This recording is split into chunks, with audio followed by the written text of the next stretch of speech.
Hi. I get a lot of questions around this subject of leadership. What is leadership? How does one develop leadership skills? Are leaders made or born or developed or whatever it is? What do I need to do to become a better leader? And of course, as you probably know, there are written thousands of books on this and masses of courses and stuff like that you can dive into. But because this question comes up again and again, I'd like to elaborate a little bit on it, and I'd like to give you my 10-minute version on how this works. My name is Mike Honan. I'm a leadership coach, trainer, and keynote speaker, and I've been working with this subject for years and years in practical terms in the hospitality industry and other service industries.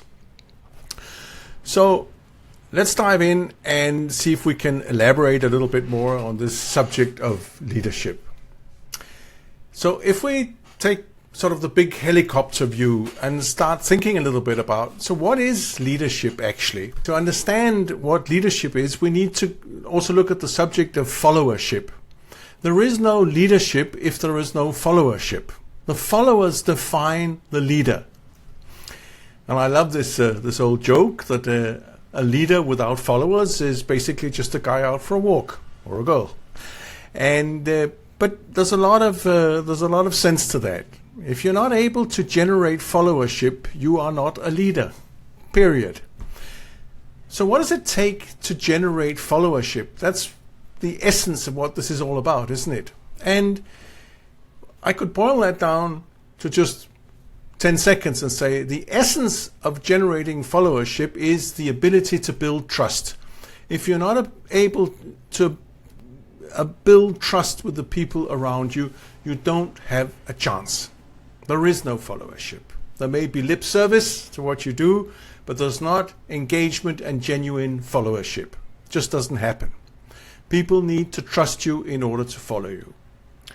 So if we try and break that down and say, what does it actually then mean to follow? Why would I follow somebody? What are the components that actually then make up that trust?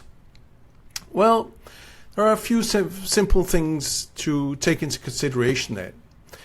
The notion of leadership, first of all, implies that we are going somewhere. You are leading me somewhere.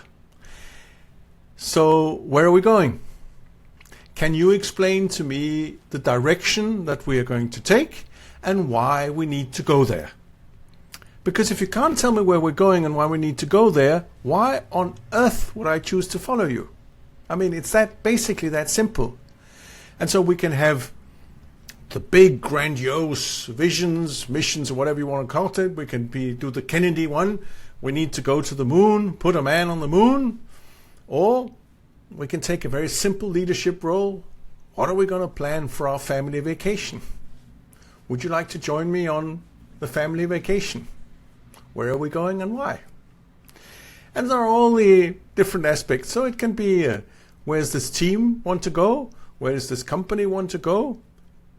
But the key element here is on the team level. What do you as a team leader see for your team as a future? Where are you going?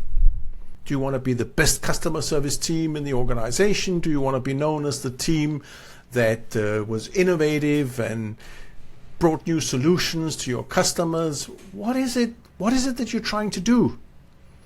Because if it's just status quo, staying put, being where we are, then we don't need a leader.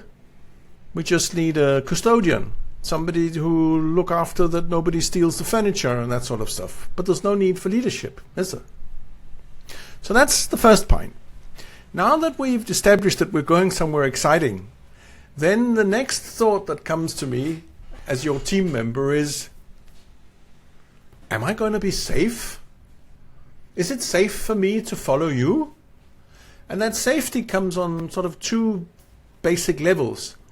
Is it physically safe? Are we going to do something dangerous that could put me in danger? Well, in most companies, we're not going to climb Mount Everest or something like that, but there are lots of teams that do all sorts of dangerous stuff. And so they need to trust their team leader to actually keep them safe. It's essential. The other aspect, which is much more crucial in corporations and organizations, is, am I going to be emotionally safe? Am I going to feel okay being on this team? Am I going to be worried that you're suddenly going to scream and shout at me? Am I going to be worried that if I make a mistake, hell is going to break loose? Am I going to feel accepted by the others? Is it going to be okay to voice my opinion? Is it going to be okay to be me? Am I going to fit? So these are important aspects that you as a leader have to find out how to accommodate.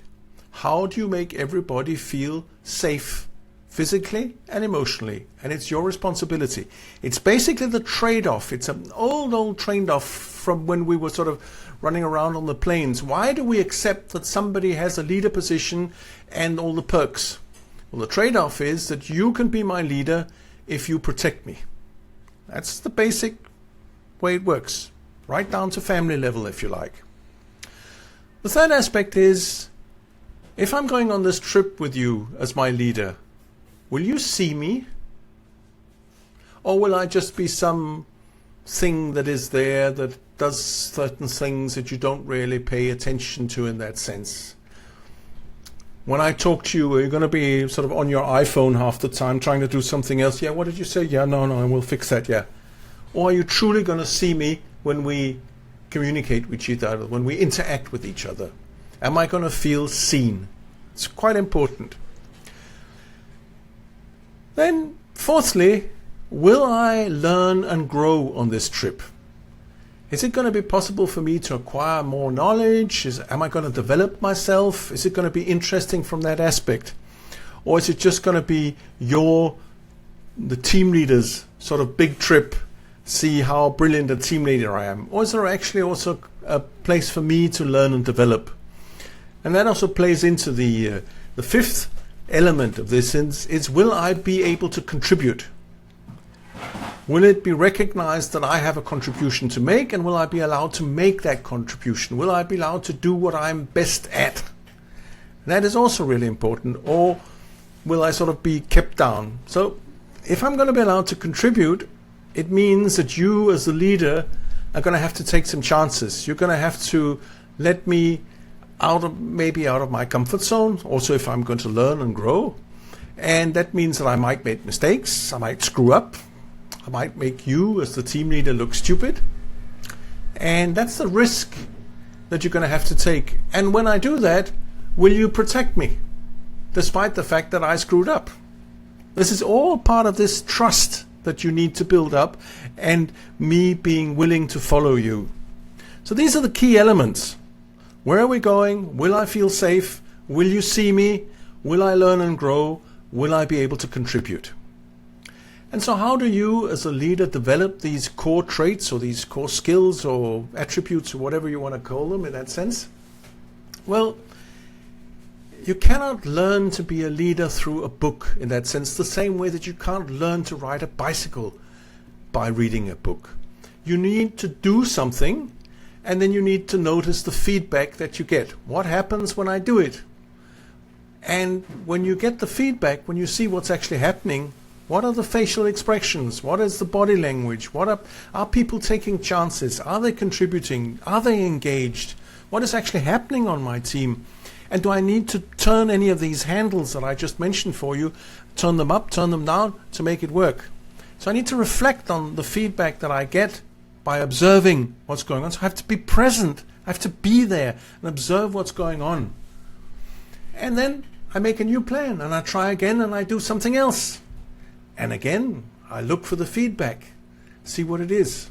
And if you can, you'll be even better off if you could get somebody to help you in that sense, to coach you. And that's often somebody who's not part of the team because they don't have the freedom in that sense to be brutally honest with you, which is what you actually need.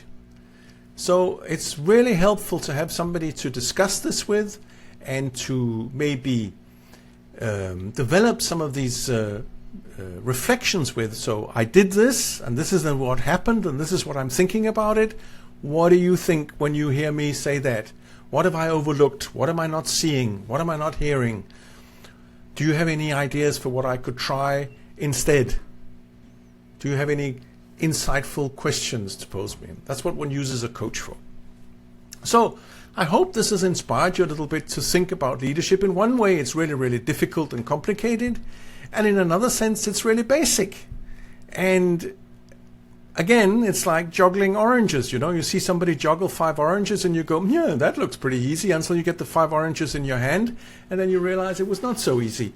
And the only way to learn how to juggle those bloody oranges is to get in there and do something and learn from the doing. So that is what I would encourage any of you who want to get better at your leadership role to actually do.